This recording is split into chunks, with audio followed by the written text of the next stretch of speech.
नमस्कार दोस्तों, मैं पार्थ कौशिक आपके अपने प्रोग्राम पॉलिटिक्स टुडे में आज आपका फिर से स्वागत करता हूं। आज की जो मुख्य घटनाएं हैं वो है पाकिस्तान में PM crisis, Russia Ukraine war में जेनोसाइड के बारे में जो लगातार हम चर्चा कर रहे हैं एक वो, और रामनवमी पे जो देश भर में बहुत सारी जगहों पे हमले हुए हैं, जो जुलूस यात्रा निकल रही थी तो उसमें जो हमले हुए हैं उसके बारे में भी हम बात करेंगे। और बुलडोज़र बाबा, देखिए बुलडोज़र बाबा है और मामा है, जिसमें बाबा का मतलब हो गया उत्तर प्रदेश के मुख्यमंत्री और मामा का हो गया मतलब मध्य प्रदेश के मुख्यमंत्री से जो है मुख्यमंत्री मध्य प्रदेश के मुख्यमंत्री है। पाकिस्तान, देखिए मैं आपको बहुत पहले से भी कहते आ रहा हूँ और हमारा तो पाकिस्तान से बहुत ही गहरा नाता ही हमेशा रहा है। और पाकिस्तान के निर्माण में जिस तरह की पेचीदगियाँ रही है वही पेचीदगियाँ आज भी 2000 जो 1947 में, जो 1941 में, जो 1930 में थी, वही पेचीदगियाँ जो है आज 2022 में देखने को मिल रही है। हर पीएम आएगा, जैसे अभी उनके भाई को बनाया जा रहा है पीएम और अभी उसमें प्रक्रिया में बहुत मजबूत है। अब उनके भाई आए, वो भी कश्मीर आलाप लगाएंगे, कश्मीर का आलाप नापेंगे और भी चीज़ें करेंगे। अब आप देख रहे हैं कि किस तरह की समस्याएं आ रही है। जब भी कोई भी चीज़ किसी जाति पे, किसी किसी साम्राज्यवादी ताकत पे या किसी धर्म विशेष के ऊपर बनाई जाती है तो उसका एक ही फल होता है। और उस फल को देखने के लिए आप एक ही चीज़ देखिए, अफ़गानिस्तान और पाकिस्तान, खास करके पाकिस्तान। आम आदमी वहाँ का जो जिस तरह से आम मुसलमान वहाँ पे बहुत ही ज़्यादा त्राहिमाम की स्थिति में है। बहुत सारी चीज़ें आप लोगों को पता नहीं है। कुछ लोग भाई अपर जो सोसाइटी का अपर तबका है उसको ही देख करके आप लगाते हैं, लेकिन मुझे बहुत अफसोस के साथ कहना पड़ता है कि वहाँ के आम आदमी की ज़िंदगी बहुत ही ज़्यादा कष्टों से बीत रही है। और अब हम उम्मीद करते हैं, वैसे तो उम्मीद करना नहीं चाहिए, पाकिस्तान से शायद अब उसको कुछ अकल आ जाए और उन लोगों को भी कुछ अकल आ जाए और वो ये समझे कि आज जो हिंदुस्तान है उसमें काफ़ी डेवलपमेंट हो रहा है और वो अपने लोगों को बहुत अच्छे से कर रहा है।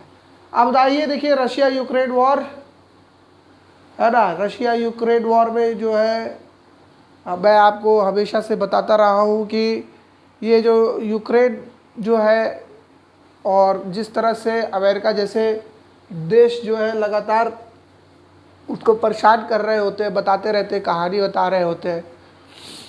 आपको जान के बहुत आश्चर्य होगा कि इस तरह की जो कहानियाँ होती है उससे बहुत दिक्कत होती है। दिक्कत इसलिए होती है कि आप भाई किसी भी नचरिया गवरिया कॉमेडियन टाइप के आदमी को जब प्रधानमंत्री, सीएम, पीएम इस तरह की चीज़ें बना देते हैं तो वो देश को लेकर के ऐसे ही डूबता है।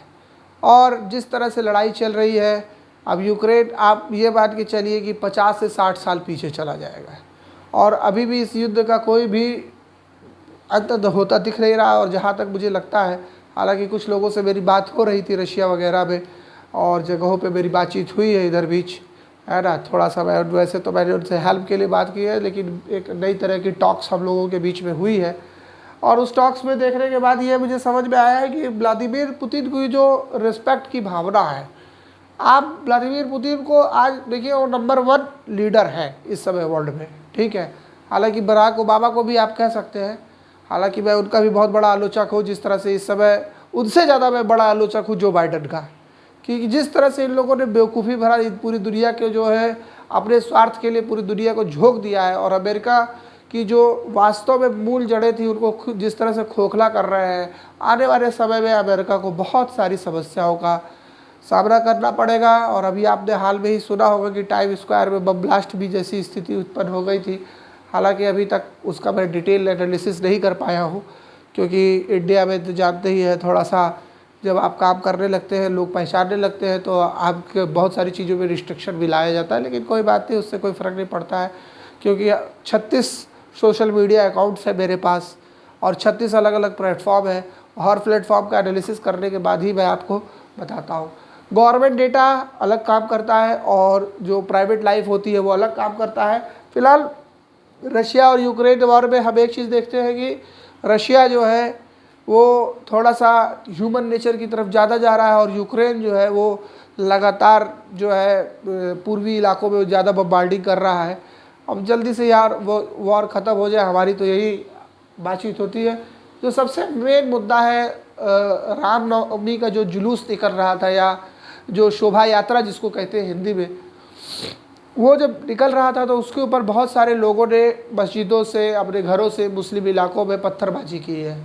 इसके देखिए दो समीकरण होते हैं। एक तो पाकिस्तान ओरिएंटेशन ये काम होता है, पाकिस्तान जो है क्या कहते हैं आतंकवादी गतिविधियों में स्टोन मेल्टिंग कराने के लिए किसी भी हद तक जाता है, और यहाँ में कुछ लोग जो धार्मिक उन्माद है उसमें बह जाते हैं, और वो ये भूल जाते हैं कि 1947 में एक बंटवारा हुआ था, जिसके दर्द के बारे में अगर वो अपने बुज़ुर्गों से पूछेंगे तो उनको पता चलेगा कि क्या दर्द हुआ था। उस परिवार से मैं बिलोंग करता हूँ, इसलिए ये जो हमला है इसको मैं पाकिस्तान की तरफ से आक्रमण के रूप में ज़्यादा देखता हूँ, अपेक्षाकृत जो है यहाँ के लोकल मुसलमानों द्वारा किया हुआ। लेकिन चूँकि भाई हाथ में पत्थर तो आप ही के रहते हैं, इसलिए भाई पुलिस की कार्रवाई तो होगी ही, और यही चीज़ें जो है बाद में जाकर के बहुत दिक्कत होती है। लेकिन मैं ये देखता हूँ कि जिस तरह से बंगाल में और जगहों पे ये पुलिस का रवैया हिंदू विरोधी हो जाता है, ये देख के मुझे थोड़ा दुख होता है। पुलिस होती है, शासन सीएम बीएम होते हैं, उनको सभी लोगों को लेकर के चलना पड़ता है। देखिए ये धार्मिक चीज़ें हैं, ये हमेशा ही आएगी, हमेशा ही ये आपको आएगी ही आएगी, हर जनरेशन में ये प्रॉब्लम आती है। ठीक है, आप कराची वुड देखिए, जिसको बॉलीवुड कहते हैं, मैं तो उसको कराची वुड कहता हूँ। कराची वुड किस तरह से मुसलमानों को बहुत अच्छा बनता है, लेकिन आप देखिएगा कि जनरल मुसलमानों के बीच में उतनी ज़्यादा अच्छाइयाँ नहीं है, उनके पास उतनी अपॉर्चुनिटी नहीं रहती है। हालांकि अपॉर्चुनिटी रहने के बाद भी वो धार्मिक उन्माद में आ जाते हैं, लेकिन एक हम ये कहते हैं कि थोड़ा अपॉर्चुनिटी रहने से दिमाग थोड़ा ठंडा रहता है। लेकिन चलिए, चल रहा है। इस तरह की हरकतों में पुलिस और शासन को थोड़ा ध्यान रखना चाहिए, और जिस तरह से उल्टी सीधी बातें होती हैं, पॉलिटिकल नैरेटिव्स अलग सेट होता है और कानूनी प्रक्रियाएं अलग चल रही होती है, इस बातों का ध्यान रखना चाहिए। और इसी वजह से यहाँ की अखिलेश सरकार को बहुत ही ज़्यादा पिछले चुनाव में धक्का लगा था।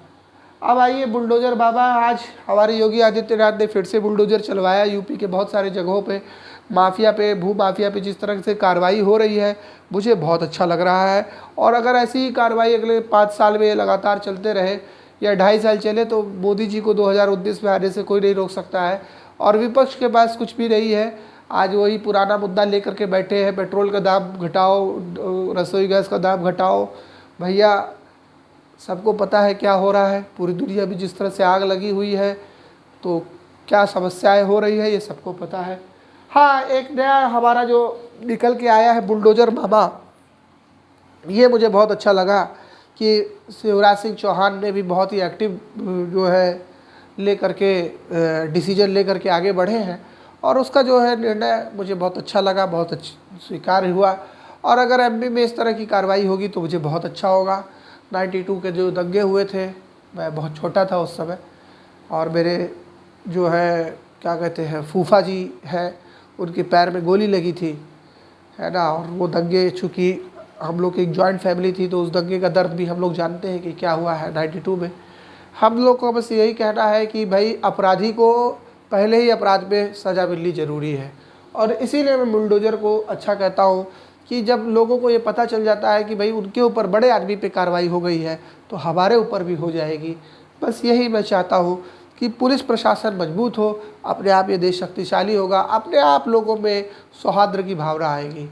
देखिए कुछ लोग हमेशा से कमज़ोर दिमाग के होते हैं, वो बहक जाते हैं, उनकी बात हम नहीं करते। कुछ लोग आपराधिक प्रवृत्ति के होते हैं, उनकी भी बात हम नहीं करते हैं, ठीक है। लेकिन हमारा जो 98% जो तबका है या 99% जो तबका है, वो सीधी रास्ते पे चलना चाहता है, वो तरक्की के रास्ते पे चलना चाहता है, वो विकास के रास्ते पे चलना चाहता है, और जो भी विकास देगा उसकी तरफ वो जाएगा।